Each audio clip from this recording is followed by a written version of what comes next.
You're listening to Stories from the Presbyterian Pew.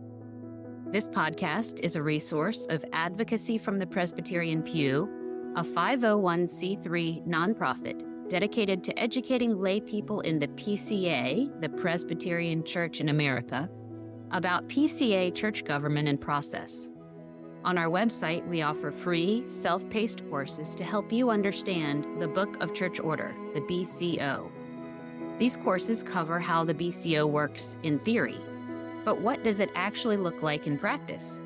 Stories from the Presbyterian Pew gives you an opportunity to hear directly from those who have walked through or observed what happens when the wheels of church process are set in motion. The stories we share are all true and all happened in PCA churches. All names and place names have been changed to protect the identities of the storytellers and others who play a role in their stories.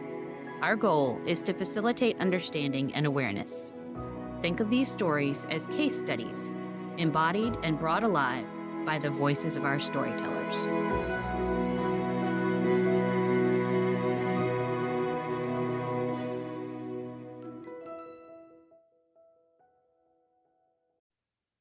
Today, I am excited to introduce you to a special guest. I first met Adair Evans when she came to speak about her mission work in our church.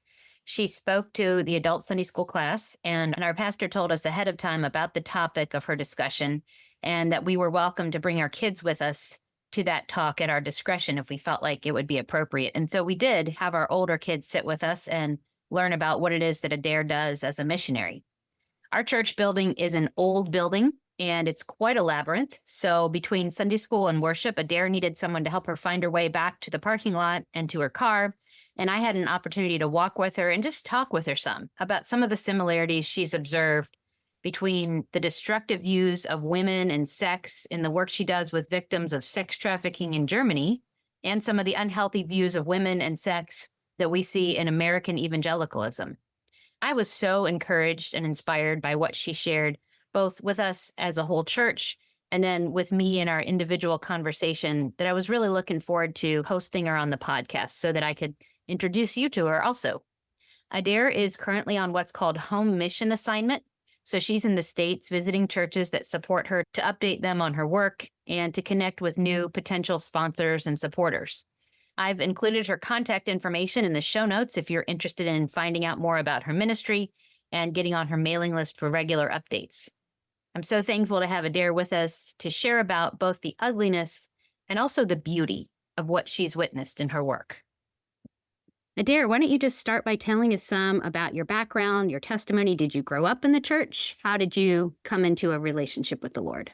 Well, yeah, I will get into that, but I really did want to thank you for having me. I listened to a lot of the episodes before we got on here, and I really appreciate the hard work you're doing to give voices to those who don't really feel like they have voices, or at least they're not being heard. And that is very important work. And I believe that it really emboldens others to find their voice, because I believe there are a lot of people, probably women especially, suffering under structures that should not exist the way they can and do sometimes. So yeah, I just wanted to say that first off. So Thank you. But a little bit about my history. I grew up going to a church, the local church where I'm from, and I experienced a lot of spiritual abuse there. It was very shame-based. And if you were to ask a question, which I did a lot because I was a very intellectually driven and curious child. And so I would be met with, "Oh, ye of little faith," essentially. And that was a big turnoff. But also leadership was, at least two members of leadership were stepping out of their marriages and having affairs. And all that just really left a bad taste in my mouth. And I threw the baby out with the bathwater. And when I went to college, I wanted nothing to do with Christians and nothing to do with God.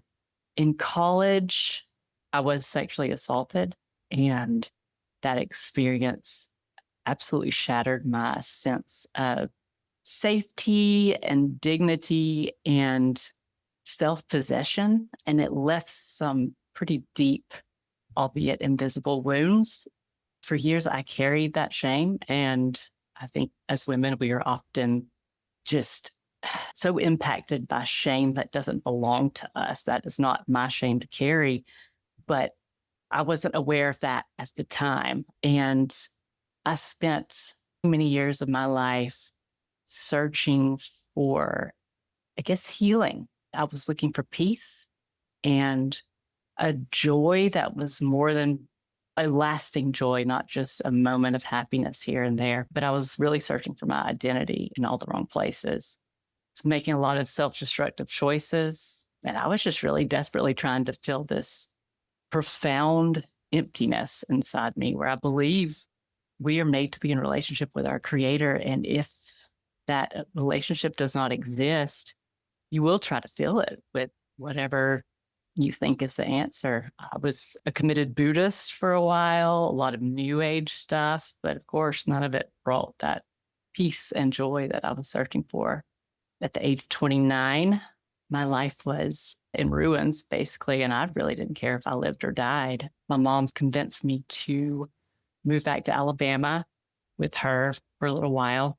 In Alabama, I encountered a woman named Sharon. I'd known her pretty much my whole life, and she was the most annoying woman in the world to me because all she wanted to do was talk about Jesus. And I just saw her as one of those Bible thumping holy rollers, and I didn't want anything to do with that. She spent 3 years relentlessly pursuing friendship with me, just really investing in me as a person, showing that she cared about me as a person. She would even answer these 3 a.m. texts refuting Christianity and just denying the existence of God. She would respond, and she was just very long suffering. And after 3 years of her very faithful presence, I reluctantly attended a Bible study with her. And that's where I heard Psalm 16, verse 1 and 2, which is, "Preserve me, O God, for in you I take refuge. I say to the Lord, you are my Lord. I have no good apart from you." And that moment, the Lord just softened my heart. It went from a heart of stone to just this mushy mess that was now just how I felt. I was just sold, and I could just see very clearly. So we went to lunch right after that. And during lunch, I just blurted out, "I guess I have to become a Christian now." And of course, she almost choked on the sip of water she had just taken. So in that day, I got saved at a restaurant parking lot, and I was 32 years old. So it's pretty late coming to faith in missionary standards. So, what transitioned you from not wanting a relationship with God to wanting a relationship with God to then pursuing mission work or considering mission work? So my personality, I'm very much an all or nothing person. And when something so profound happens, and I went from leading this life of just real hopelessness to all of a sudden having, quote, the answer and feeling purpose, feeling joy, just floating on the pink cloud of the salvation, but in a meaningful way, in a long lasting way. All you want to do is turn around and tell others about it. And I think that happens with most people who would just have such a profound difference between before and after. And so ministry was something I was like, oh yeah, I want to go out and tell others about it. Missionary, that would have never been on my bingo card at all. A few years before, had you said missionary, I would have laughed in your face. But missionary, I didn't look like a missionary. I'd have passed, and everybody knew about it in small town Alabama. I mean, I didn't look or act like any other missionary that I'd ever seen.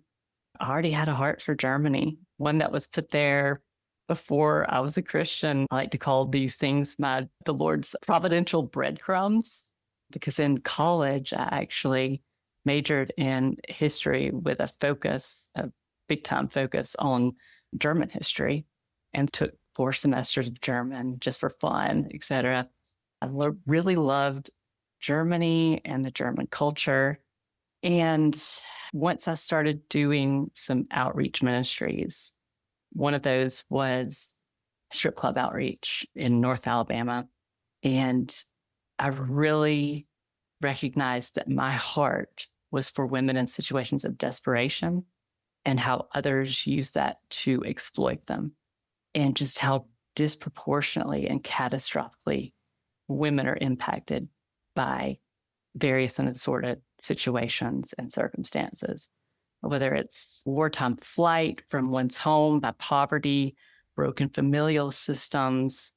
I just encountered women who were just desperate to find a hope and a future. And in turn, they were dehumanized and exploited.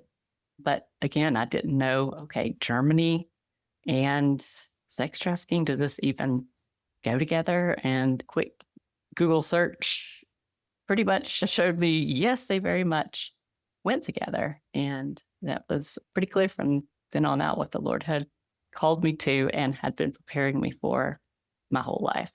Wow. I love your term, the providential breadcrumbs. Love that.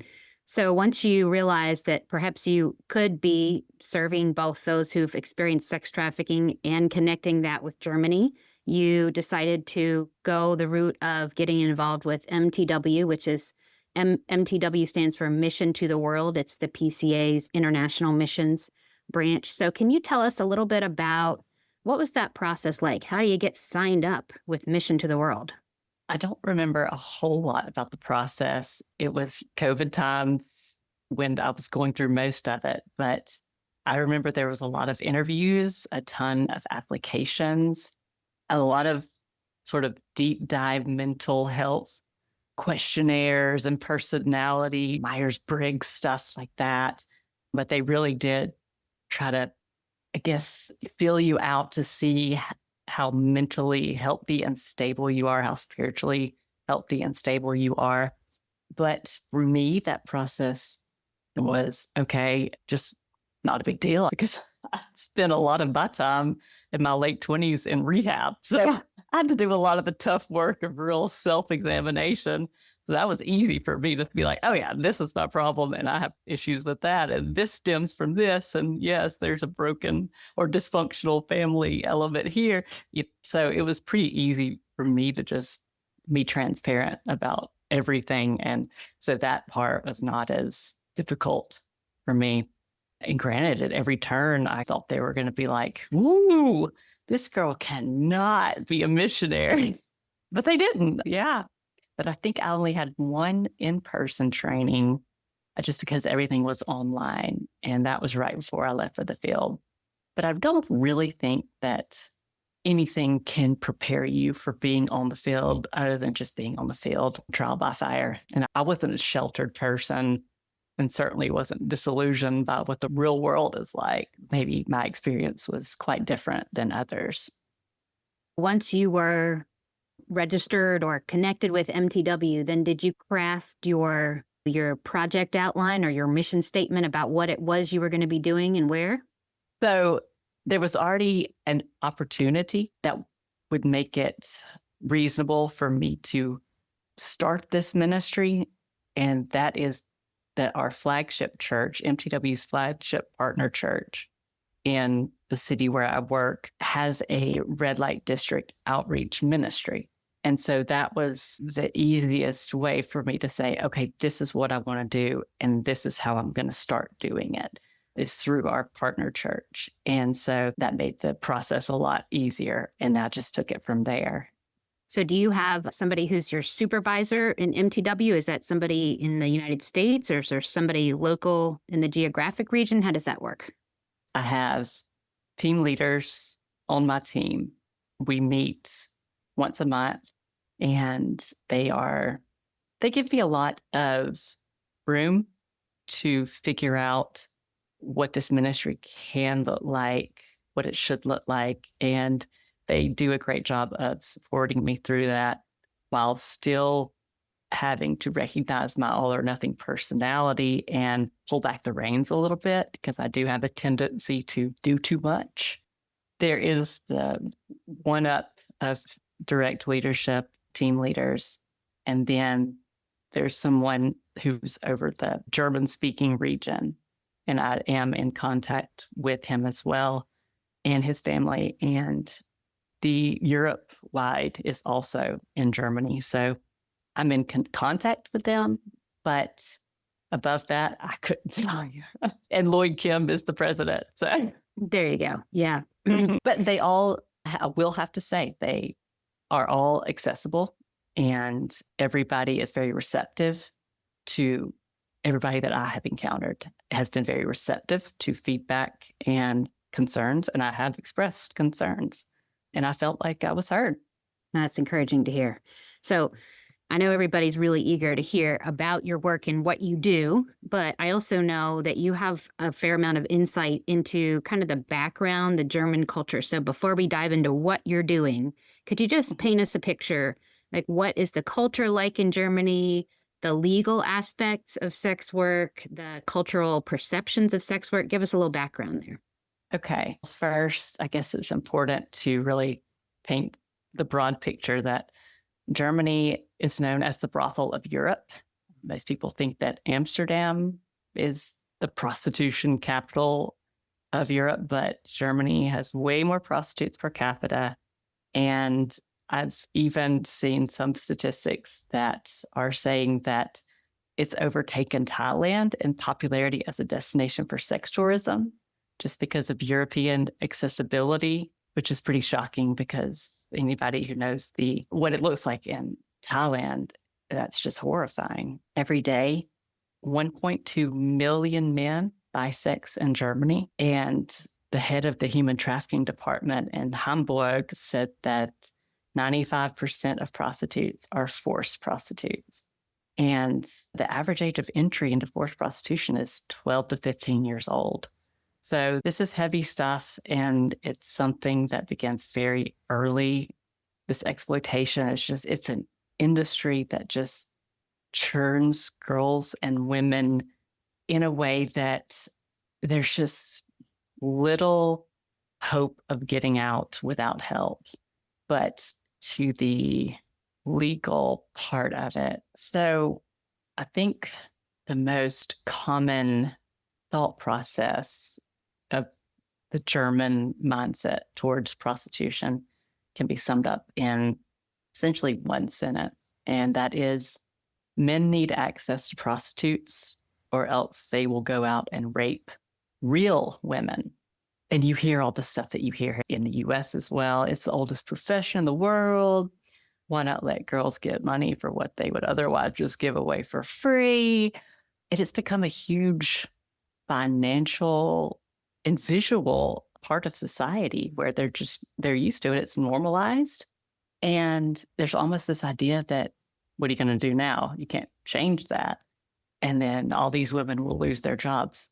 You just hear those common tropes that come with just normalization. And Germans are rule followers. And the fact that prostitution's legal allows them to assign it to this, okay, then it must be okay. And they must be protected, because there's that false idea that if you make it illegal, that will just drive it underground and make everything more dangerous, which of course is not true. If customers can find these girls, so can police officers. And I'm a big proponent of the Nordic model, which makes the purchase of sex illegal so that the traffickers and the buyers are the ones that are prosecuted, and the women receive social support and help getting on their feet and opportunities to get other jobs and stuff like that. But I think the legality makes it easy to assign in the box of it must be okay. And the Prostitute Protection Act, it primarily just focuses on registration and permits for prostitution businesses, and it does not guarantee worker rights or benefits. And according to the German Federal Statistical Office, very few prostitutes, I think 1% at best, are actually considered employees. These places just have them essentially as independent contractors. So nobody's really benefiting from this other than brothel owners, pimps, traffickers. And there's a tax on all this. And it's a $18 billion a year industry, 15 to 18. It's hard to get exact numbers on that. 15 to $18 billion a year industry. That's a lot of money. It really stood out to me that you said 95% they estimate are forced prostitution. Average age of beginning forced prostitution, 12 to 15. And would you say these are primarily German nationals or no? No. So there are, and I encounter many German nationals for sure, but most of these girls are coming from Eastern Europe, Romania, Bulgaria. A lot of them are coming from small villages. They are offered these job opportunities, come work as an au pair or come work in a restaurant or the hospitality industry, whatever it is. And of course, they make this trip with the hopes of earning enough money to be able to send money back and support their family, because now they're responsible for doing that. And that is not where they put them. That they do not actually have a job doing what they were promised. They wound up in strip clubs, brothels. Now they owe a debt. And I think debt very loosely, just a way of controlling them, manipulating them to stay until they, quote, pay off that debt. But nobody's ever going to pay off that debt. So they don't get to see a balance sheet to determine how much they have left to pay off. And no, most of these girls, and I don't want to quote a wrong statistic. So I think it was less than 1% of the money that they quote earn are they able to keep. So they keep a pittance. It all goes to traffickers. So tell us a little bit about what you started doing when you got there to Germany. And like you said, the church that you were connected with had a red light district ministry. What did that look like? What do you do as a part of a ministry like that?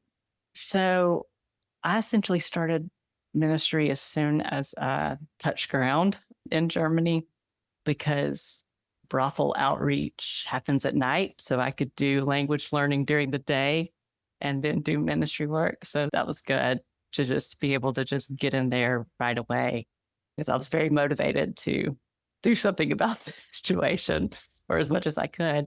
So we go out into the brothels, and I think combined with my organization where I work, where it has safe houses and long-term aftercare, combined with this organization and brothel outreach through churches, we encounter around 750 to 800 girls and women every month, just going to the brothels, meeting with them, spending time with them, bringing them Bibles in their native languages, scripture, little gifts, just really showing up again and again, building up that trust, because as you can imagine, their trust in others has pretty much been destroyed. Showing them that we care and that they're not invisible, and that there is a God who sees them and who believes that there is not enough money in the world that can match what they're worth. And we offer this hope that change is possible. And after working several months and just in brothel outreach, which was also very difficult, because when you only see the need and just such extreme need and just such oppression and spiritual darkness, my goodness, that can be very challenging. That can really break you down. But when I realized that, okay, we need to have something practical to offer these girls that we're meeting, I approached the only organization in my city that has safe houses and long-term aftercare for girls and women escaping traffic prostitution. And I just said, hey, here's who I am. Here's what I'm doing. Love to come alongside you and help in any way I could. And after 2 weeks of volunteering, they essentially just said, hey, do you want to come on board full time? And I was like, yeah, absolutely, I do. And so now I can say to these girls on outreach, I can show them a video of what the rooms look like and just give them the assurance of this is what your life can look like. And we will help you rebuild it and you can stay as long as you need to. We will be there for you every step of the way. And that is what we do.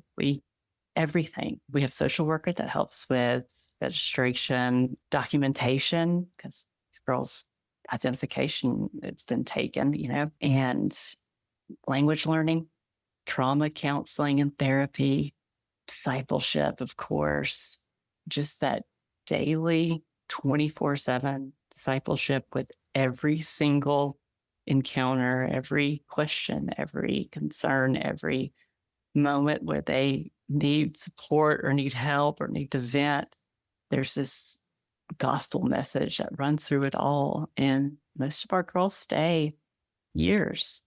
And so when they leave, they have their brains have just been changed.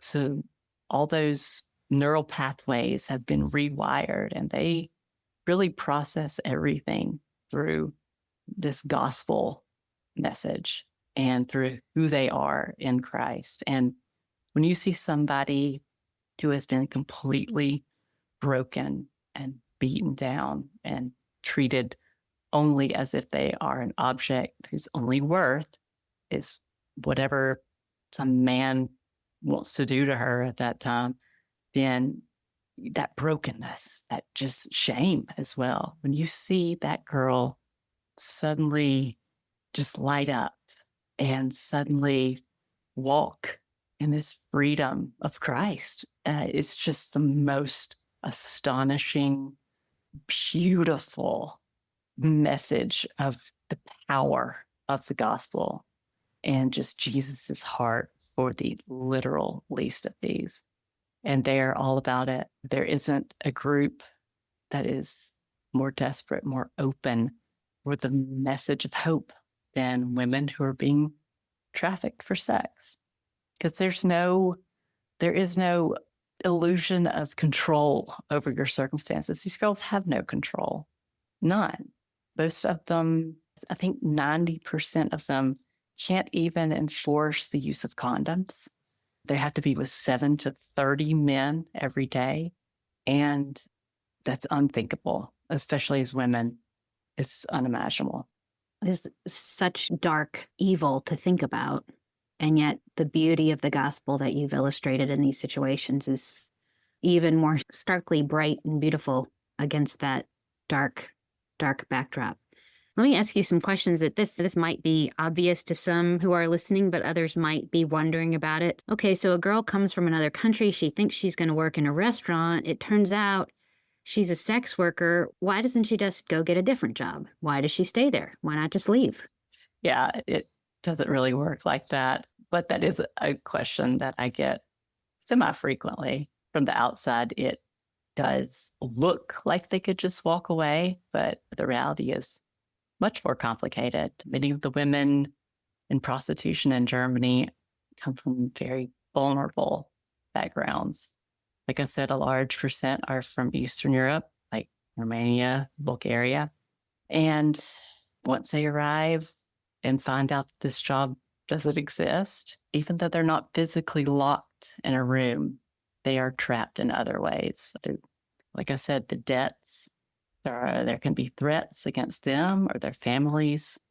There's always physical abuse involved, always language barriers, or simply not having any other job skills. You think about if you are introduced to traffic prostitution at 12 to 15, that's all you've known.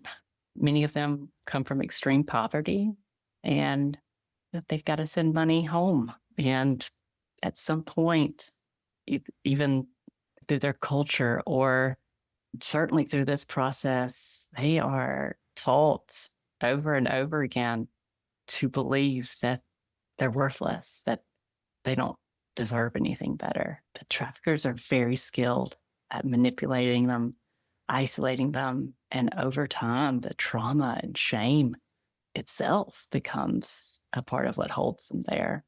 Yeah, thank you for sharing that, because I think sometimes when we think about trafficking, we have this image in our mind of this guy in a white van drives up and grabs a bunch of girls and handcuffs them and drives them to somewhere and they're chained in. But the reality is sometimes the ways that they are held are even more devastating spiritually and emotionally than being handcuffed.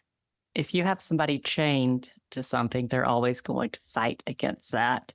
But if you construct a psychological, emotional prison, those chains, they believe that they chose this. You don't need physical chains. That holds them down. Very wise in an evil way, wise and wily captors. Yes, very much. And I know in domestic violence work, we often see instances of women who come out of an abusive situation and then go back again and again, maybe 5 to 7 times before they leave for good. Is that something that you all see in your safe house as well? So recidivism in this population is, I think, somewhere between 70 and 80%. But that is just overall with all organizations.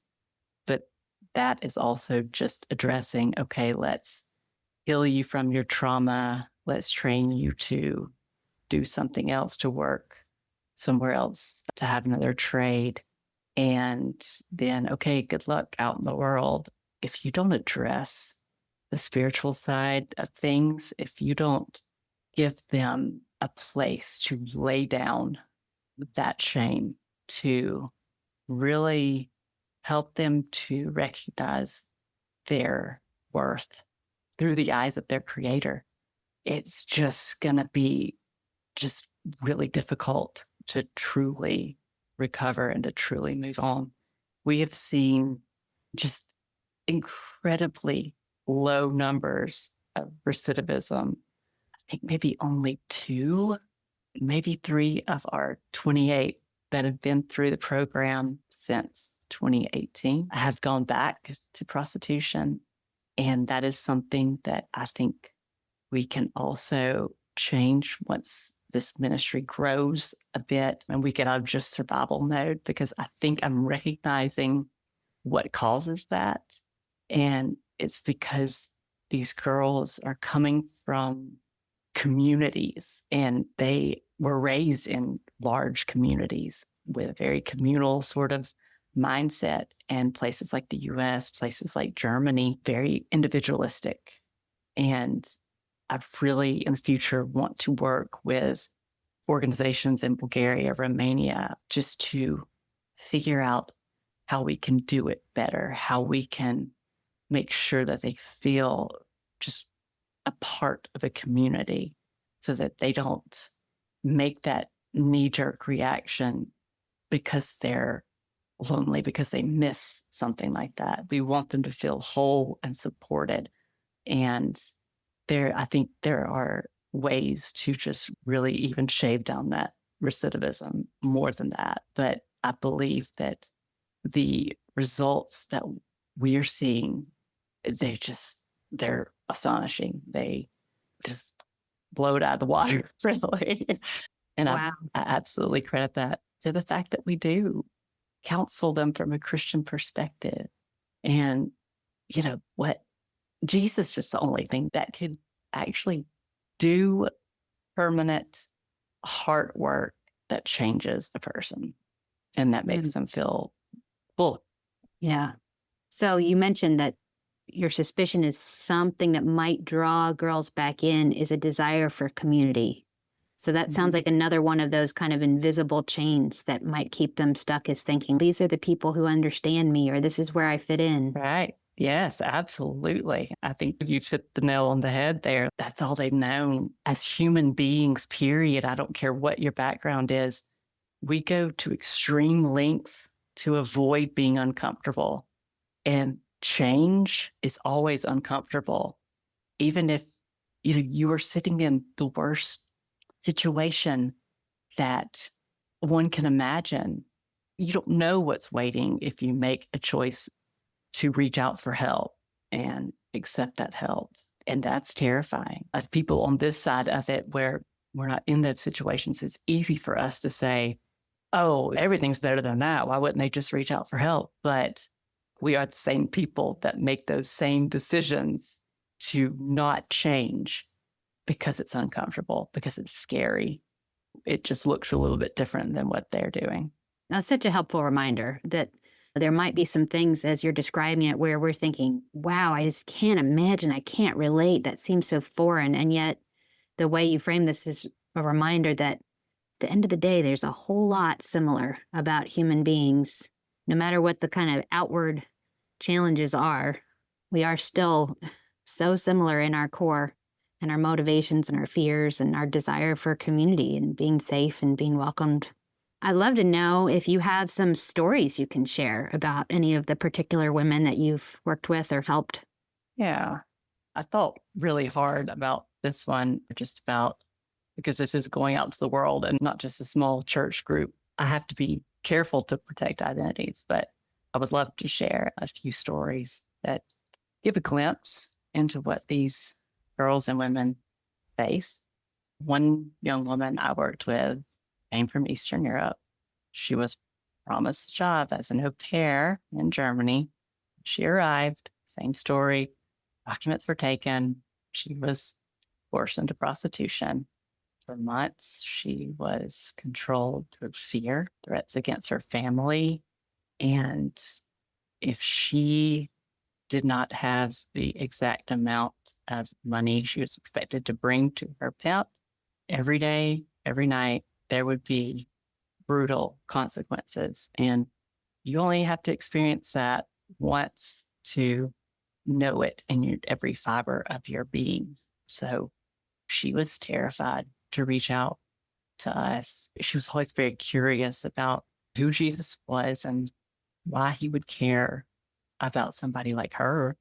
Who is she? But she did reach out. And unfortunately, things like that sometimes only happen when fear of staying outweighs the fear of what will happen if you are caught leaving. And that can be a very life threatening, very brutal situation. And that is what happened to her. But she survived and she found our card that we had given her and she reached out for help because some of these girls, they hold on to that card for years before they reach out for help. She came to us completely broken, physically, emotionally, spiritually, for sure. But little by little, through all the counseling, all the just support and love and discipleship and just genuine care that she received from all of us, she began to heal and she felt safe. And for her, as for most of these girls, it's the first time they've ever felt truly safe and they've ever had space that is their own space and that they're able to develop boundaries. And today she has a job and she's studying because she wants to become a social worker because she wants to come work with us when she gets out because she wants to go out into the brothels just like I've wanted to do. She wanted to turn around and tell those who are where she used to be, who are just as lost and desperate about the hope that she found and about the Savior who called her out by name and gave her a hope and a future.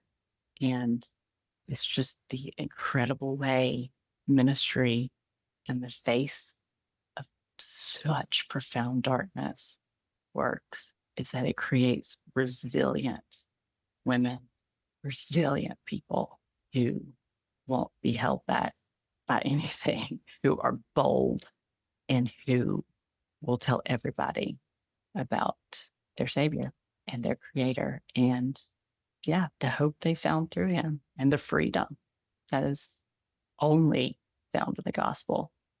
Now I'm trying hard to stay in my seat and not just jump up and clap and pump my fists in the air because, man, that is a great testimony to what it is we offer when we offer the gospel.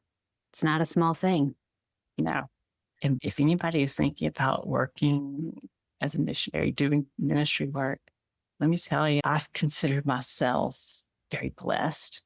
Most people say, oh gosh, that just must be so hard to do. Yeah, it is hard. It's extremely difficult, especially for a almost debilitating empathetic person like I am, who just wants to take everybody's stuff and put it on my shoulders and say, don't worry about it, I'll take care of it.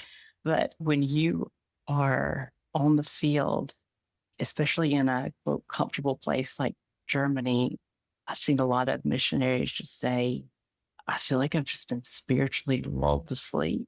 And that is something that does not happen when you work in the face of such obvious darkness, but you also see the Lord move in such profound ways, so dramatically.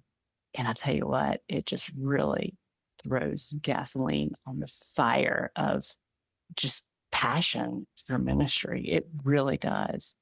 Just being able to see that and experience it. And yeah, there's a lot of heartbreaks as well, but it's so obvious when the Lord moves and when he's working. I'm sure that people listening can hear the passion in your voice. I have the advantage of being able to see your face as I speak, as you speak, rather.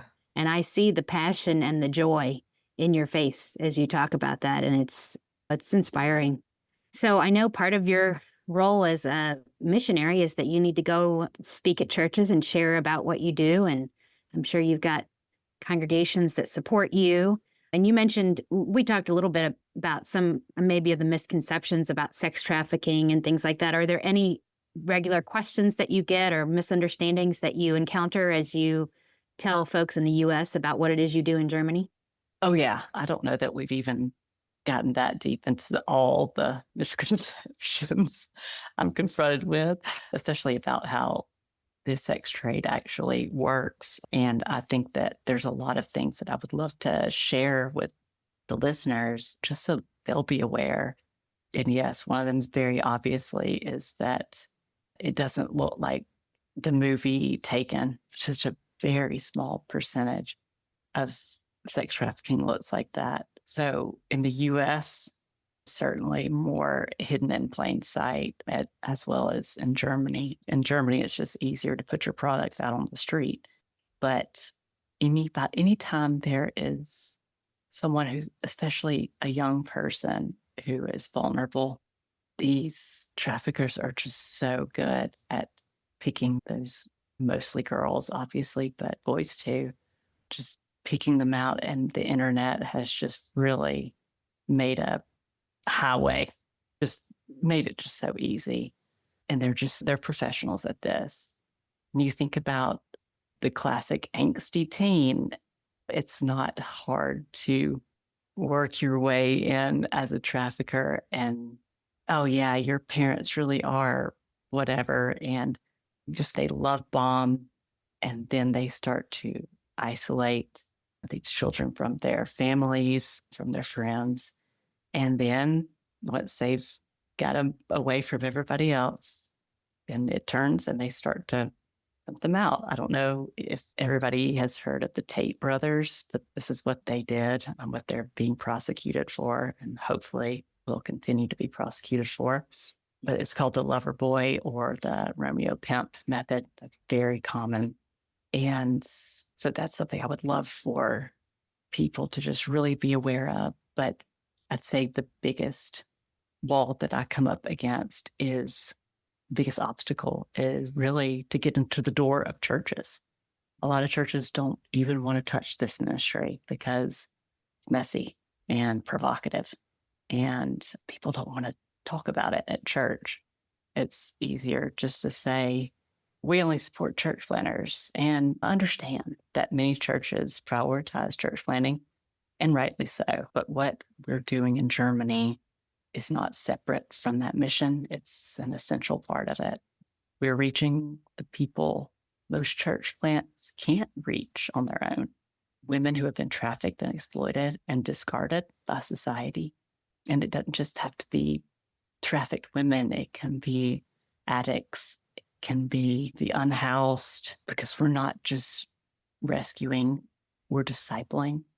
We're not just caring for the vulnerable. We are enfolding them into the life of the church. This isn't a side ministry. This is the church living out its calling to serve the least of these, to proclaim the good news to the poor, and to bind up the brokenhearted. If church planting is about building the body of Christ, then this is one of the most urgent ways we can build it. So it's not an exception to the church planting vision. It's a vital extension of it. So that's the first thing that just really frustrates me. And again, one of the biggest things that really it upsets me to think that people actually think this way is that the people are there by choice. It's like I said, these girls and women are forced to be with 7 to 30 strange men every day. No woman that I've ever met says, you know what? Yeah, that is what I want to happen. I want 30 strange men to have access to me. That's not a real thing. And how people cannot put themselves in the shoes of another woman and realize that, because if you've discussed on this in previous episodes, what is consent? It has to be freely given and obtained. And that is not happening here. I'm a firm believer that anytime money is on the table, consent goes out the window, because that becomes an exploitative situation that does not equal consent. Yeah, that's one of the things that really gets me worked up. Good for you. Yeah. That's a topic. You're right. That's a topic that we wrestle with here, completely apart from any discussion about the sex trade in other countries. Another thing that I can imagine is perhaps there are churches or just individuals who are thinking, oh, wow, yeah, that sounds like so much evil that's happening over there in Germany. We would like to help with that. And yet think of it as this distant thing, like over there, far away in this other country, this bad thing happens. And that doesn't happen in America, but we should take care of those people over there who have that terrible problem. And yes, maybe, as you said, making prostitution legal means you can put your product out on the street easier. But would you help us to think about, just like you did a little while ago, help us to think about the parallels between all human beings? Help us to think about what are the parallels in society and even in church circles, ways that we think about women or sex or society that are not that different from what maybe you're encountering in the culture in Germany. Yeah, I think there are several views, both in culture and in the church, that do make it harder for us to understand and care well for victims of trafficking as a church. One is, unfortunately, the tendency to blame the victims. And when I say that, my brain is screaming back to me, yeah, we don't do that anymore. This is the 1950s. But sadly, that's not true. And I'm not going to get political or whatever here, but it's not hard to see that toxic misogyny, toxic masculinity has a platform on social media, and it's really rearing its ugly head. And it is absolutely, if it is not spoken about in churches, the youth, I feel like an old person, I'll say the youth of today, they are getting this message from somewhere. And if it's not from churches, on how women are image bearers of Christ and they are not to be treated as objects and they are not to be victim blamed. People say, why wouldn't you just Google this job opportunity and see if it was legit? Come on, that's still victim blaming. She made a bad choice. She should have Googled and not been tricked.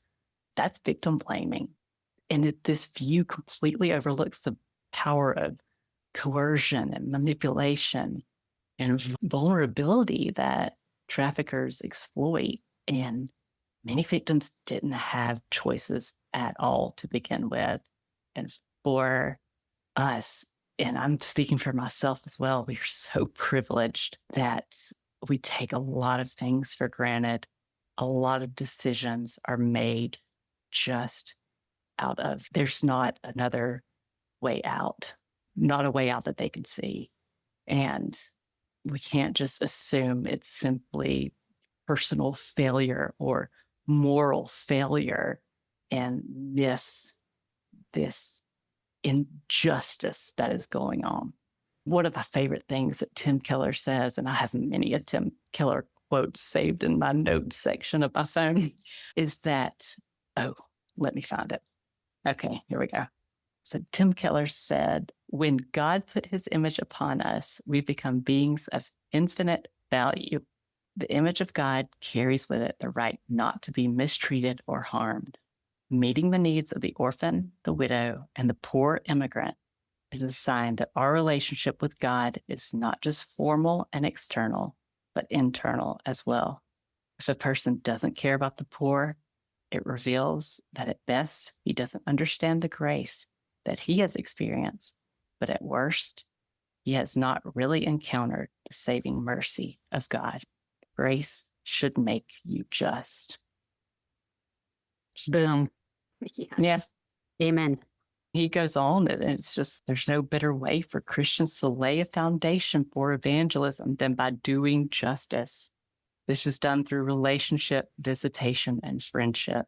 The same person going to the same people regularly to become their friend for Jesus' sake. Christianity and social justice, these things go together. You know, that's how I came to faith. The same person coming to me over and visiting me over and over again to become my friend. She earned that position to speak to me about the gospel, even though I was so reluctant, didn't want to hear anything about it. She earned that position because she showed me friendship. And that is what we are called to do as Christians. We are not called to sit in our ivory towers and talk about the rules and regulations, et cetera, et cetera. We're called to get out there, get our hands dirty, and do what Christ would do. Talk to the people that Christ would talk to. Yes. So this has been so encouraging to me. Now, I already had an opportunity to hear you speak. You came and visited us at our church, I think right at the end of 2024. So some of this I had already heard before, but it's never too much to be reminded of the work that's happening here. And like I said earlier, just the brightness, the brilliance of the gospel, especially against the dark background of sex trafficking in your work there. I would love for you to be able to share with folks, if anybody's listening who would like to know how to find out more about your work, certainly how to support you. You're in the States for a few more months. Maybe a church would like you to come and tell them about your work. And also, please tell people the name of your newsletter, because that's one of my favorite things. So my newsletter is called The German Shepherd. So I thought it was pretty fitting. Number one, because I love dogs, but yeah, it just came to me and that was it. But you can reach out to me. Let's see, I guess the best way would just be email. I don't think it's smart that I put my phone number on a podcast, but my email is Adair, Adair, period, Evans, Ebans, at mtw.org. And you can just go to the MTW website and look at my profile and everything like that, just by searching my name under missionaries. And if you would like to support the organization that I work with, you can also find that on the special project as well. I am going to avoid saying the name of the organization, but if you reach out to me through email, I will lead you directly to where you can go to do that. And it would be great to have people come alongside us and partner with us in this work, because it's truly kingdom work. And I'm so excited to see how the Lord is going to continue to just open doors and grow and hopefully expand this ministry to make more of an impact across all of Germany. But thank you so much for having me. And you're doing amazing work by giving a voice to the voiceless and encouraging those who feel not heard and who do feel that shame to know that they're not alone. And I think we share that in common with each other. Thank you for the encouragement. Thank you for taking the time to record this podcast with us. And I will link in the show notes. I know it's hard to get like an email address if you're listening as you're driving to a podcast or whatever. So that'll be all that information in the show notes so you can look that up and click links later on. But thank you so much, Adair, for being with us today. Thank you for having me. It's been really cool. My first podcast. Oh, that's awesome. If you would like to learn more about Adair's ministry, join her mailing list for updates, or support her financially, you can find her contact information in the show notes. Even just dropping her an email to let her know that you heard this episode could be a great way to encourage her and to stand with her in the work that she's doing.